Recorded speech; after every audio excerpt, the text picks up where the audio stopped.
Life, the Universe and Everything by Douglas Adams. Chapter 29. "Tell us," said the thin, pale-faced cricketer, who had stepped forward from the ranks of the others and stood uncertainly in the circle of torchlight, handling his gun as if he were just holding it for someone else who just popped off somewhere but would be back in a minute. "Do you know anything about something called the balance of nature?"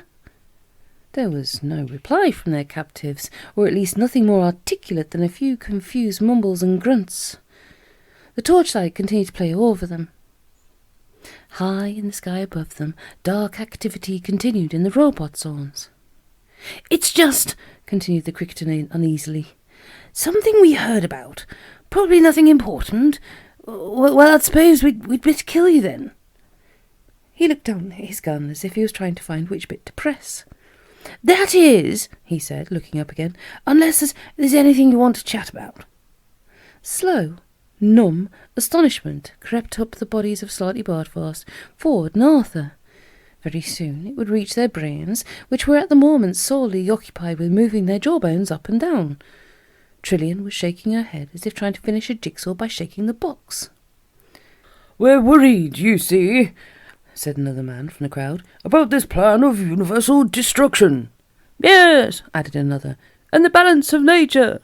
It just seemed to us that if the whole of the rest of the universe is destroyed, it will somehow upset the balance of nature.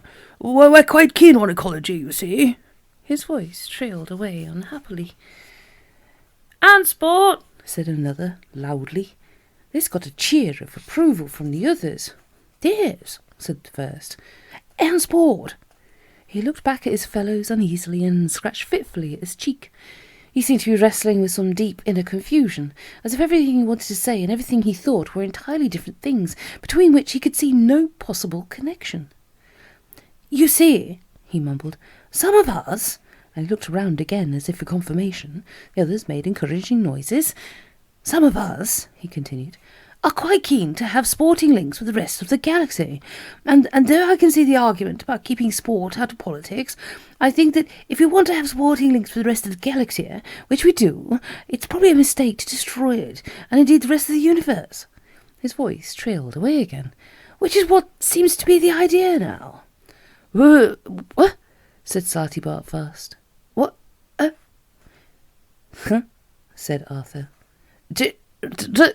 Said Ford Prefect. "OK," said Trillian, "let's talk about it." She walked forward and took the poor confused cricketer by the arm. He looked about 25, which meant, because of the peculiar manglings of time that had just been going on in this area, that he would have been just 20 when the cricket wars were finished, 10 billion years ago. Trillian led him for a short walk through the torchlight before she said anything more. He stumbled uncertainly after her. The encircling torch beams were drooping now slightly, as if they were abdicating to this strange, quiet girl who, alone in this universe of dark confusion, seemed to know what she was doing. She turned and faced him, and lightly held both his arms. He was a picture of bewildered misery. "Tell me," she said. He said nothing for a moment, whilst his gaze darted from one of her eyes to the other. He said, "we have to be alone, I think." He screwed up his face and then dropped his head forward, shaking it like someone trying to shake a coin out of a money box. He looked up again. "We have this bomb now, you see," he said. "It's just a little one." "I know," she said. He goggled at her as if she'd been saying something very strange about beetroots. "Honestly," he said, "it's very, very little." "I know," she said again. "But they say," his voice trailed on, "they say it can destroy everything that exists. And we have to do that, you see, I think. Will that make us alone? I don't know. It seems to be our function, though," he said, and dropped his head again. "Whatever that means," said a hollow voice from the crowd. Trillian slowly put her arms round the poor, bewildered young cricketer and patted his trembling head on her shoulder.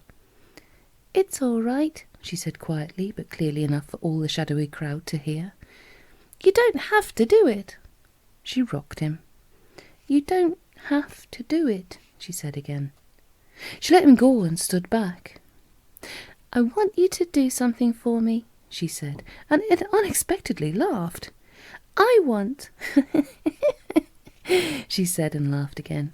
She put her hand over her mouth and then said with a straight face, I want you to take me to your leader. And she pointed into the war zones in the sky. She seemed somehow to know that their leader would be there. Her laughter seemed to discharge something in the atmosphere. From somewhere at the back of the crowd, a single voice started to sing a tune which would enable Paul McCartney, had he written it, to buy the world.